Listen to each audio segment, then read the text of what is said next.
Thank you, Mr. Mayr. This is this case, this immigration case. Yeah. Habeas. May it please the court. Good morning. My name is Brent Mayr, and I represent Mr. Mukhtar Owais. There's no dispute that appellant's trial counsel failed to advise appellant that if convicted at trial of the charged offense of felony evading in a motor vehicle, that he would be subject to automatic deportation. But he did tell him to contact immigration, his immigration attorney, because there could be immigration consequences, correct? That is correct. That was trial counsel's, that was his standard operating procedure in any case involving any non-citizen client. Unfortunately... And he had an immigration counsel at the time, a particular one that was helping the family. That is correct. The counsel, though, was helping them and presumably appellant with becoming naturalized. And he said there could be immigration consequences, and that's why he needed to contact, correct? That is correct. However, as this court has recognized in an opinion written by you, Judge Elrod, in the Ramirez case, you've recognized that that is not sufficient, because that is what the Supreme Court said in Padilla versus Kentucky. Padilla versus Kentucky created an obligation on criminal defense attorneys to tell their clients when the immigration consequences are clear for the charge that they face. In this particular case, the issue is whether those immigration consequences were clear enough in 2016, right before Mr. Owais, the appellant, passed up an opportunity to plead to a non-deportable misdemeanor offense and proceed to trial on the charged offense of felony evading arrest in a motor vehicle. What do you do with some of the language in Ramirez, since you referenced it, where it says this is not at all like Padilla, because where Padilla said, "Oh, you don't need to worry about it," the lawyer in the Ramirez case says, there could be something. You need to follow up, and that's what was done in this case. Ramirez, if my recollection of the facts are correct, is that there was a lot in that case. In that particular case, the magistrate had informed the appellant in that case before entering the plea, had said in not so many terms, you will be deported. The plea agreement in that particular case had language to that effect. And again, counsel was very emphatic in their instructions to the client. What I submit is that in this particular case, counsel's advice was more like what you referred to in that Ramirez opinion as the weak or middling advice, and that is at page, I have that here, 552 of your opinion. Peyote and Owais and Marufo and all of that discussion. That's correct. And of course, you referenced the Urias Marufo case. That's a case that was written by Judge Davis back in 2014. In that particular case, Judge Davis, writing for the court, recognized that telling someone you might be deported, you could be deported, is not sufficient. In that case, it was remanded back to the district court to consider whether or not the immigration consequences were clear.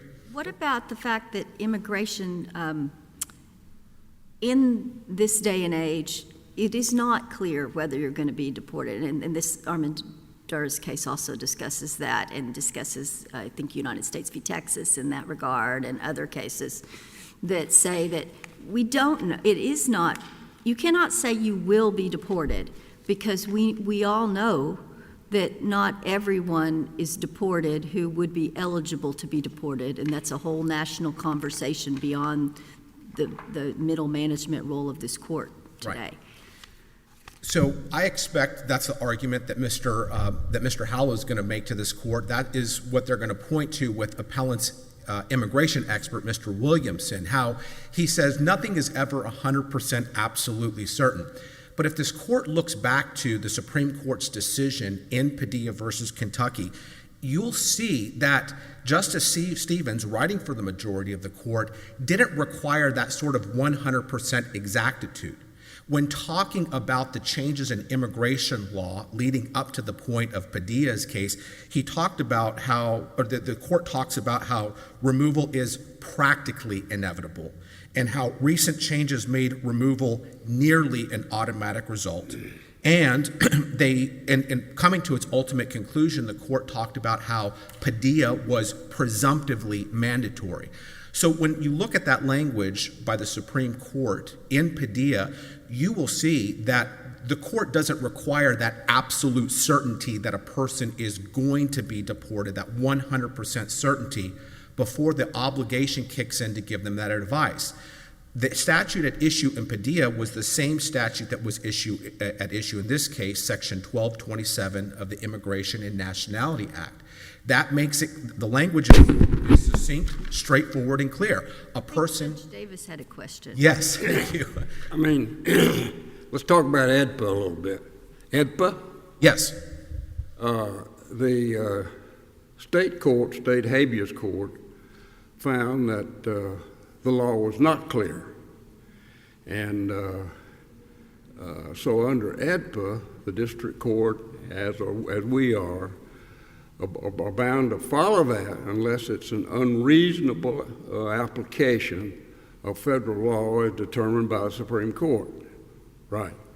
So as I understand it, your argument is that because the law was clear in the Fifth Circuit, the circuit where the habeas court was sitting, we were bound to follow that law. And what's your authority for that? So a couple components to my answer.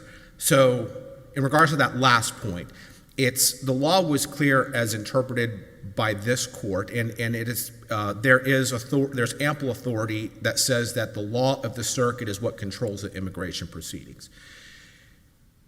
In this particular case, the unreasonable application of the law by the state courts is twofold. One is that they were not looking at the law in effect at the time in 2016. Yeah, I disagree with you about that. I mean, I know that in 2018, the Supreme Court decided that clause was void for vagueness, but the court cited that case as sort of backing up what the state court had done. It didn't follow that. It didn't say that case was controlling. Well, here's where it runs contrary, Judge Davis, to Supreme Court precedent.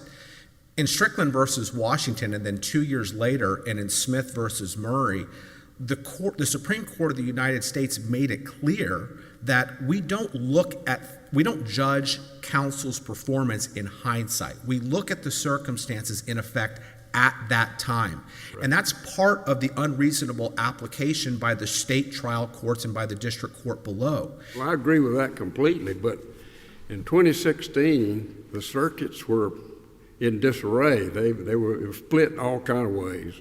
I mean, I think there were more circuits that said it was not clear than said it was clear, but why wasn't the state court entitled to look at all that law and look at the Johnson case, which Supreme Court had decided in 2015, where they just interpreted a very similar clause to this in the ACCA and said that it was void.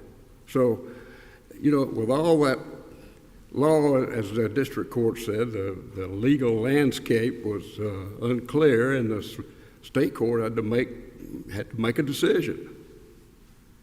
So it's interesting that you bring up Johnson, because if we go back to 2016, right before Mr. Owais makes this decision to proceed to trial, I received emails from the Bar Association of the Fifth Circuit, and those inform me of what the current state of the law is, at least in this circuit. If any practitioner would have been abreast of the law at the time, they would have seen that a month prior, this court in Gonzalez versus Longoria had rejected that argument that 16b was vague. So as a practitioner in Texas, advising a criminal client as to what the consequences are, it's really not that complicated. You've got a statute that says that you shall be deported if you are convicted of an aggravated felony. You have a statute that says an aggravated felony includes a crime of violence. You have a case on point from this court in 2011 in Sanchez versus Ledesma, where very clearly said evading arrest in a motor vehicle is a crime of violence. And then if there's any question about the validity of 16B, the crime of violence statute, well, you look at the Gonzalez-Longoria case, and it's as clear as it can get that it creates that obligation that the Supreme Court talked about that we as criminal defense attorneys have in order to give effect to the Sixth Amendment right to effective assistance. Yeah, but the state court was entitled to look at all the law that was the legal landscape out there. He didn't have to just follow. Did he? Was the Supreme Court obligated to follow Fifth Circuit law when the circuits were terribly split?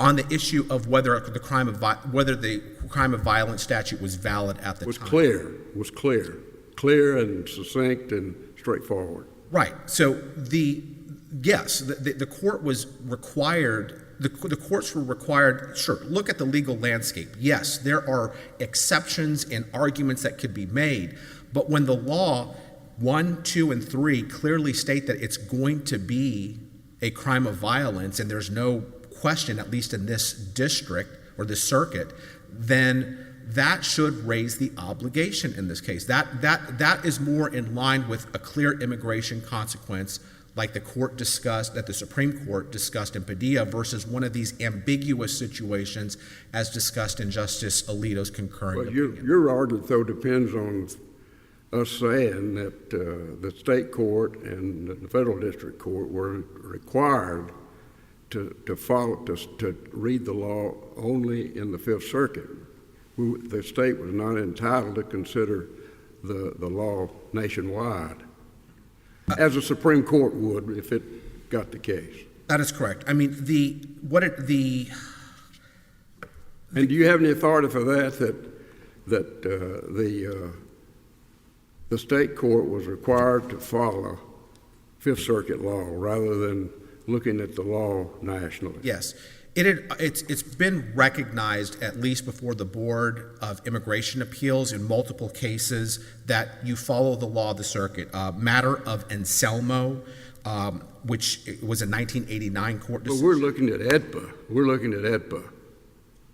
That is correct. But the question is what is the authority that says that you look to the law of the circuit where the proceedings are going to take place to determine whether a person you look at the law of the circuit where the person is to be deported to determine what is the legal effect of that. There are several Board of Immigration Appeals decisions, Matter versus Anselmo, Matter of Using, which we will submit to the court in a 28J letter subsequent to this argument, that state that you follow the law of the circuit where the proceedings are taking place. So if you look at that well-established precedent, that's what says you look only to Fifth Circuit precedent to determine what is the law. And again, I think we all want this court's opinions to mean something, and that's what's so problematic about this case, is that none of the courts below, not a single one, even cited to this court's decision in Sanchez Ledesma. It makes no reference to how this court had, at the time, upheld the validity of 16B. And the fact that these courts ignore this court's precedent and don't take that into consideration is where you have an unreasonable application of what the Supreme Court's precedent is in this case. Mr. Mayr, yes. Didn't your client's own expert admit that he couldn't say whether the law was truly clear that the conviction for evading arrest would result in deportation? He gave the answer that I gave to Judge Elrod, right? That there's nothing that is 100% certain. There's not that precision. There's not that exactitude. But he did concede over and over again at page 285 of the ROA, page 291. Even in response to counseling by the state's attorney, he told them over and over again, yes, the law was clear. It was clear. Just because the way I like to think of this is on a clear day, there's nothing that says that you have to be able to see some satellites flying in orbit, right? if you can look up and you can see that there's nothing here to call this into question, that kicks the obligation into effect for a counsel to let someone know that if you go to trial on this case, you will be deported. You will be presumptively deportable, to use the Supreme Court's language in Padilla. I will yield my time for, yes. It relates to questions that Judge Davis was asking you. Yes. Under EDPA uses the language, clearly established, and sometimes we think of that in the context of qualified immunity as judges, because we have all those clearly established, and that's a judge-created doctrine. But EDPA is a statute, and the statute EDPA says was contrary to or involved in an unreasonable application of clearly established federal law as determined by the Supreme Court of the United States. So we can go round and round in qualified immunity if whether one of our own cases creates clearly established law, and we have you can look at some of our precedent. But are we at liberty to say that one of our own cases creates clearly established law or exemplifies clearly established law when the statute specifically says, as determined by the Supreme Court of the United States? Yes, I understand, Judge Elrod. It's not this court's opinion that is binding, it's Padilla. Padilla says you advise someone when the consequences are clear. What this court's opinion does is it just makes it even more clear, makes it abundantly clear that evading arrest in a motor vehicle is indeed a crime of violence that is going to subject someone to deportation under Section 1227. The unreasonable application here is the court's unwillingness to follow Padilla, as well as Strickland versus Washington and Smith versus Murray, which say that you look at the law in effect at the time that representation is made. I'll yield my time for rebuttal. Thank you, and you have saved time for rebuttal. Thank you. We'll hear from Mr. Howell now.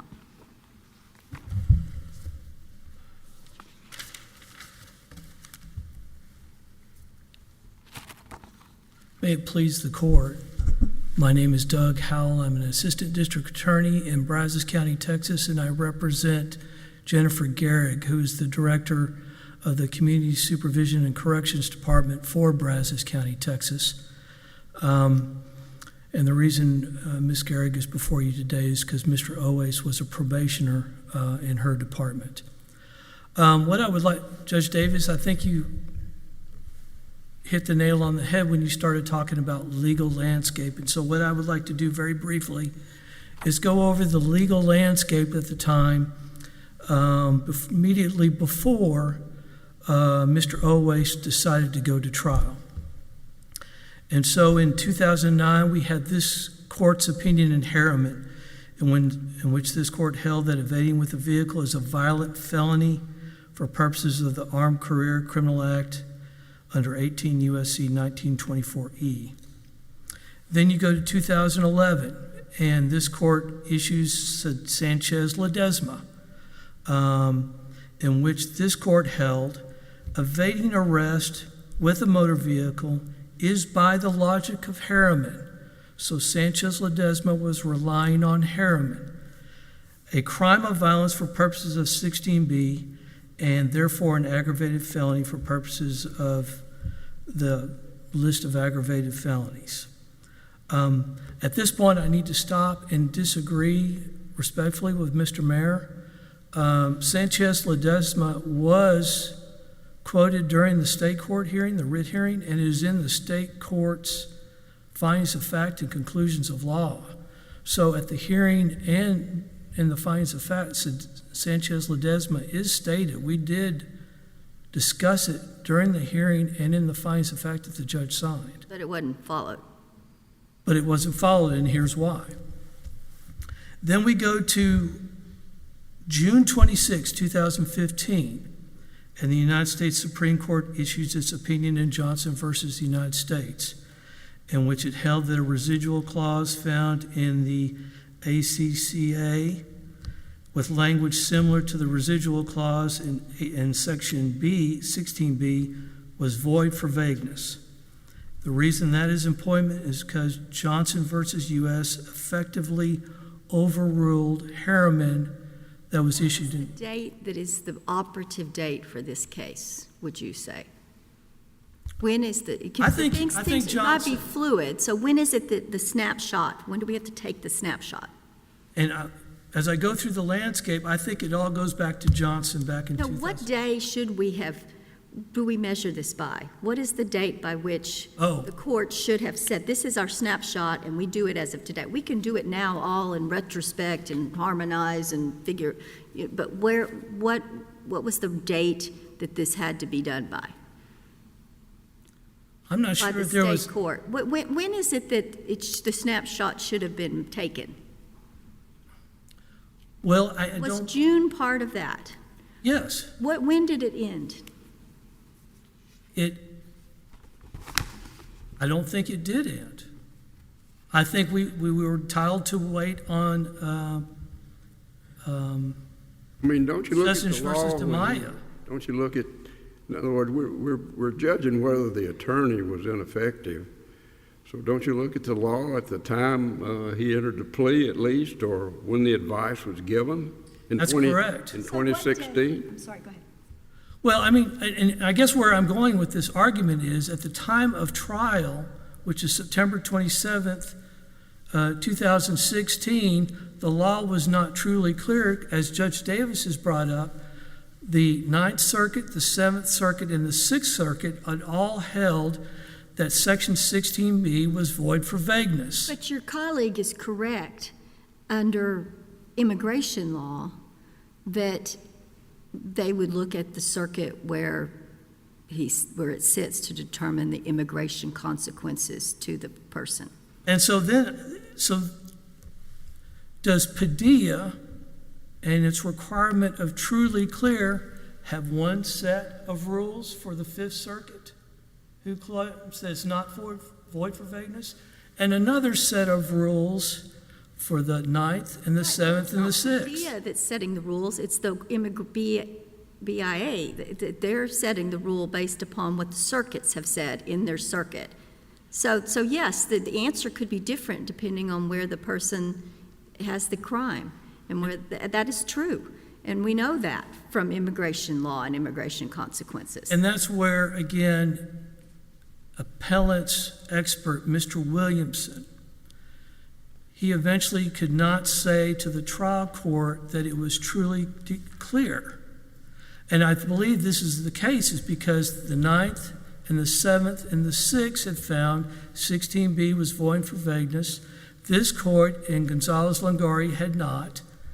And that was what the trial court was hearing during the time of the hearing. Right, well, but truly clear, I'm not sure if that's a red herring. Okay. Because he had a duty to give some immigration advice. He can't give middling or no advice. Is that the term? And I don't believe he did give And middling. so to say, and the advice that he gave was you should talk to an immigration lawyer, which is what he gave in all the cases. And that's we established that. Yes, ma'am. So, but that is not to say that you were very likely to have that's not like in Armendariz where they said, we can't say for certain, but you are likely to have serious immigration consequences, so it's imperative that you get advice. That's a very different thing. And you, even if the law is unclear, it should have been a much more robust advice that this does have the potential for very serious immigration consequences.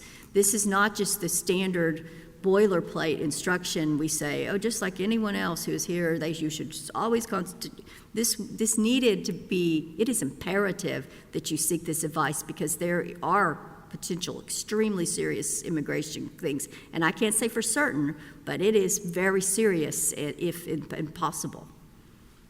Yes, ma'am. And again, I think, Mr. Graves was relying on the fact that the family had hired an immigration lawyer to help the family seek citizenship. But I'm asking under Armendariz, was the advice I don't believe so. I think Can you address Armendariz? No, ma'am, I can't. I'll be honest, my brain is freezing and I'm not familiar with it. Thank you. Apologize. No, I appreciate your candor. Yes, ma'am. And again, I go on to the legal landscape, where in October 19th of 2015, the Ninth Circuit held under DeMaia versus Lynch, 16B, void for vagueness. In December of 2015, U.S. versus Vivas Ceja, the Seventh Circuit was void for vagueness. And then we get to July 16, 2016, in Schutte versus Lynch. Sixth Circuit said it was void for vagueness.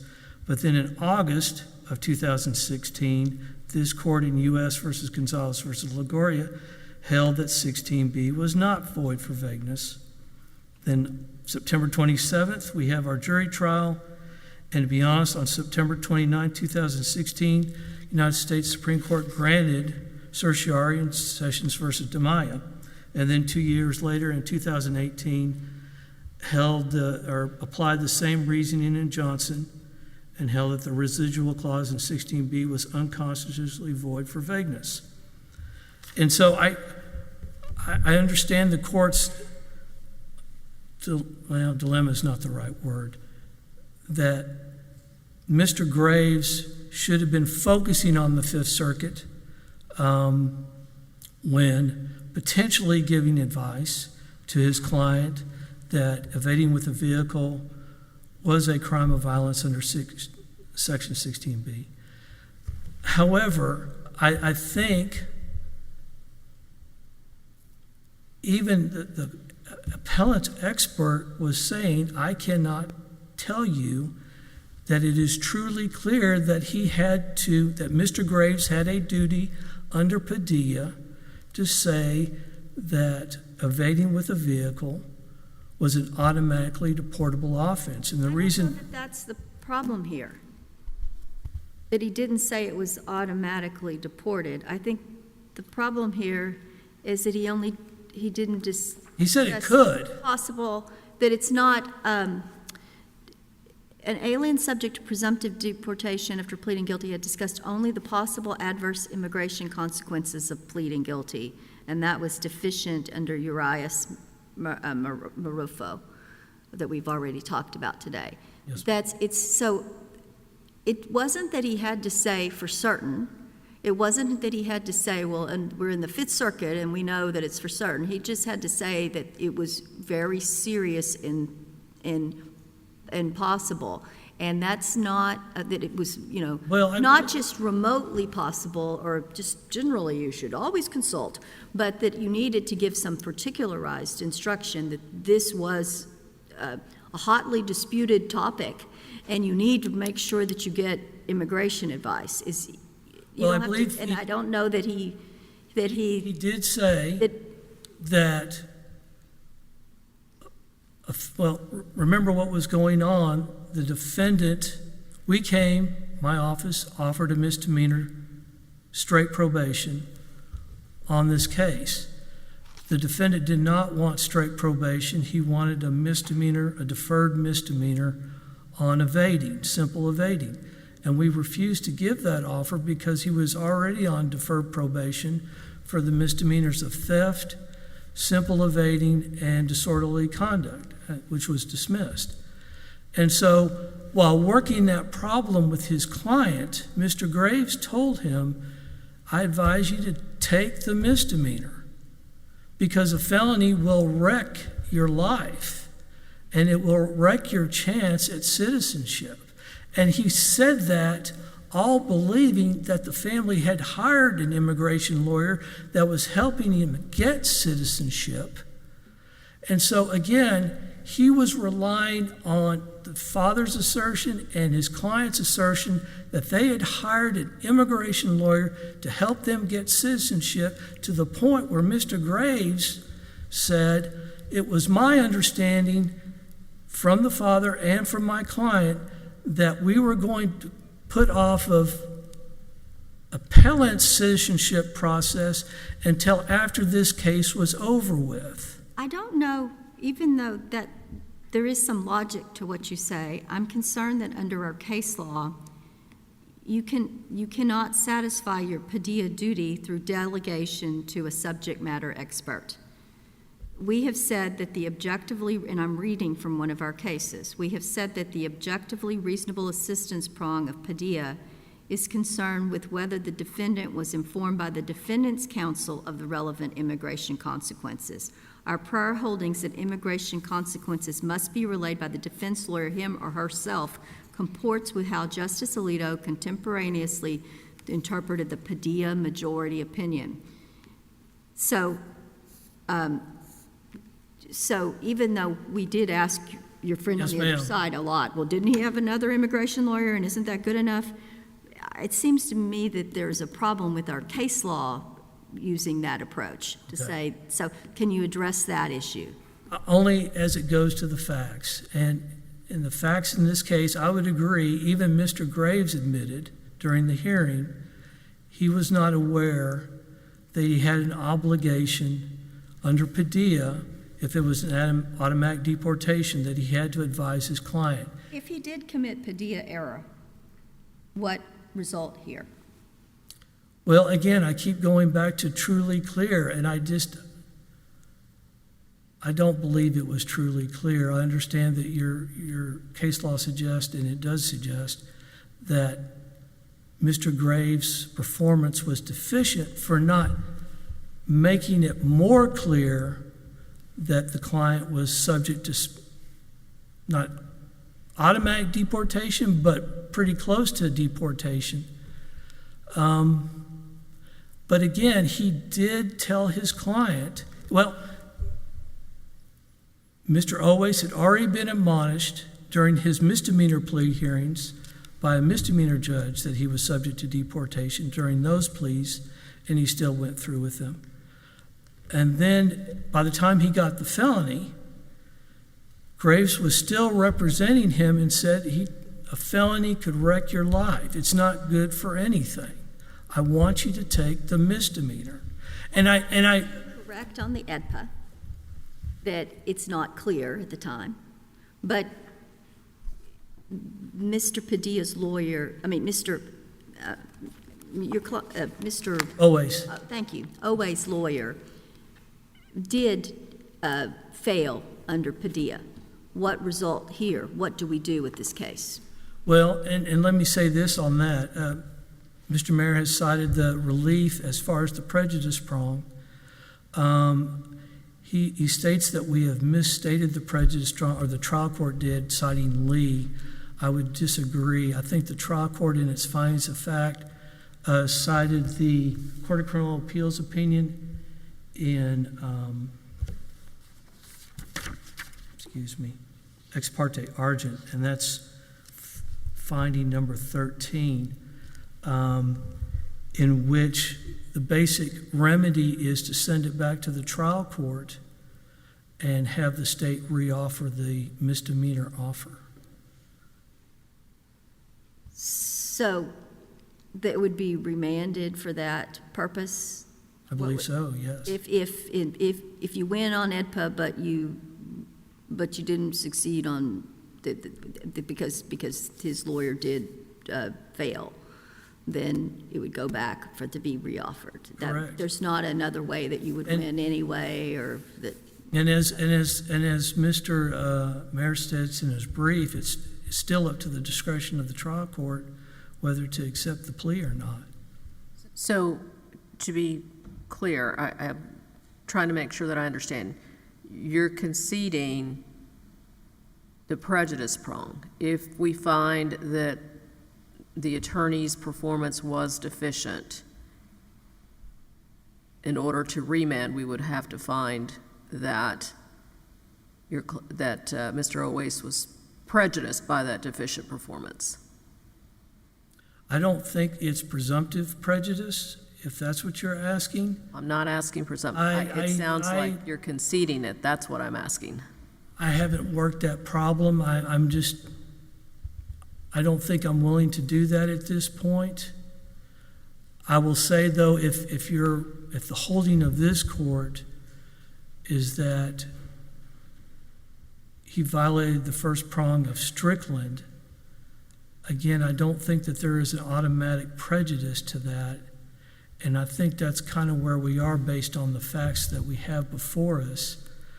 I guess what I'm saying to you is I'm concerned just because we have a finding on the prejudice or on the deficient performance prong of Strickland, does that mean that there's a prejudice prong automatic finding? And I'll be honest, I don't know the case law on that, but I'm not willing to concede that, and I'm not willing to concede prejudice at this time. I apologize.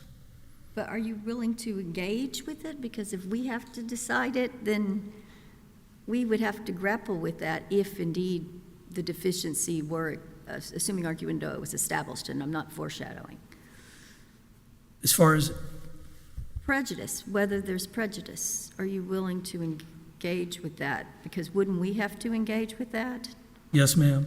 And I guess, And granted, the district court did not address the prejudice. yes, ma'am. I'll have to say, Mr. Graves admitted during the hearing that he did not give any advice. Well, let me ask you this.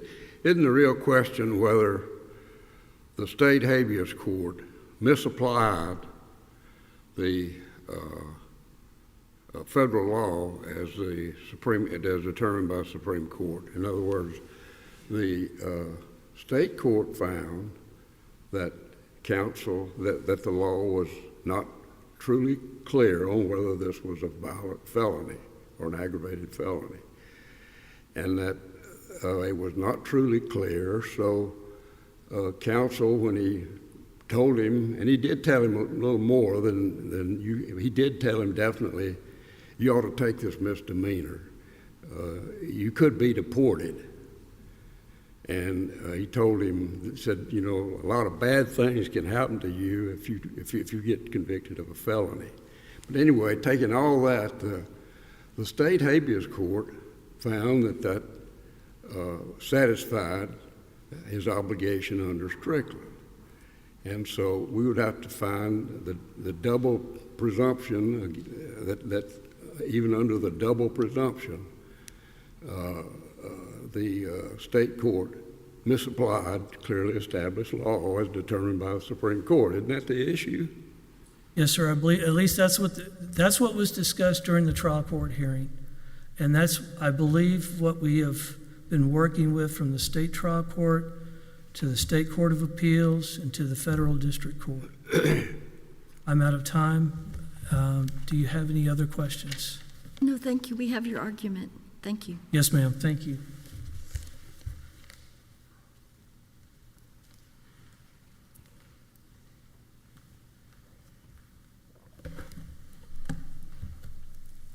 Can you address this, what Judge Davis was just asking about, whether or not there's a deference, double deference within the Padilla analysis?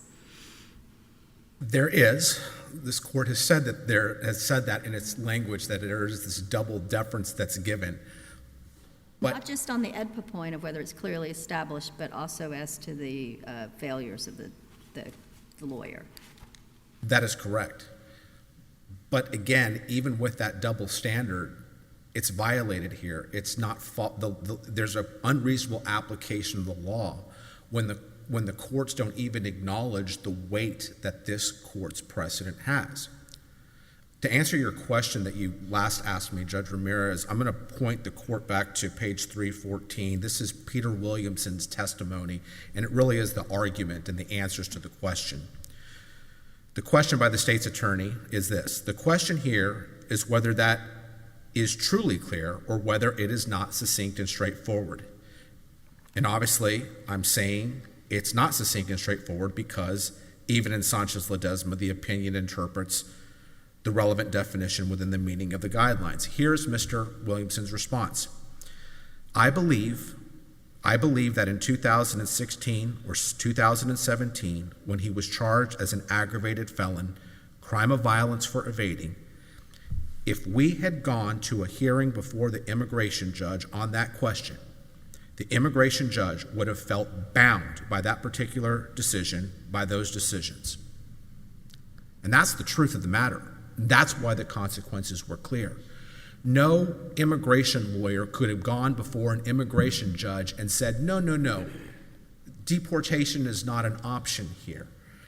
The law was clear in this circuit. Now he goes on and he asks, does that mean that the law was truly clear for a criminal defense attorney in Texas? Mr. Williamson's response is, I can't give you an answer to that. Well, of course he can't give an answer to that. That is a question of law. That's a question of law for someone who's familiar, like this court is, with the law on Padilla and all the subsequent opinions that have dictated when that obligation kicks in for an attorney to advise their client of the clear immigration consequences, when it is presumptively mandatory. Assuming, arguendo, that the district court here erred when it said that the whole Padilla inquiry was wrapped up whether the law was truly clear, and it only said, well, if the law's not clear, then he didn't err. And that's not, you could still err even if the law's not clear. Would the answer be to send it back to the district court to analyze the Padilla issue, assuming, yes, you're correct that the law may not have been clear? I know you don't agree with that, but would the answer be to see if the Padilla error is prejudicial and whether or not there was Padilla error even without clear EDPA law? Okay. I think I understand it, and I can break it down this way. The question or not of whether the law was clear and the state court's application of that law was contrary to or an unreasonable application of that law, that is a question of law, which this court reviews de novo. And so if this court, we hope, will say, yes, the clear obligation here is to give that advice, the prejudice prong would have to be remanded back to the district. Well, I say it would have to be. The law is not clear. What if we agree with the state that the law is not clear? Then But nonetheless, the advice is deficient. Could be deficient because the law doesn't have to be clear for you to have had to give better advice under Padilla.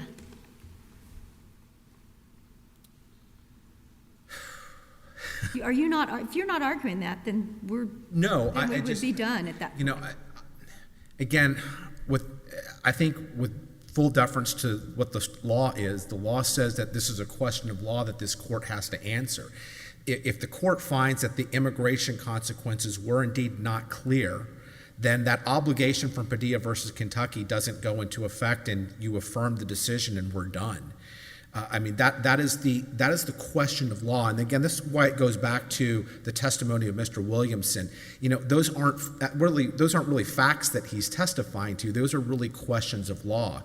And so I have to concede that if this court believes that the immigration consequences were not clear, then if ADEPA is all about following the clearly established law from the Supreme Court of the United States, the clearly established law is when the consequences are clear, not 100% clear, but clear enough that it's presumptively mandatory, then the obligation kicks in to give the advice.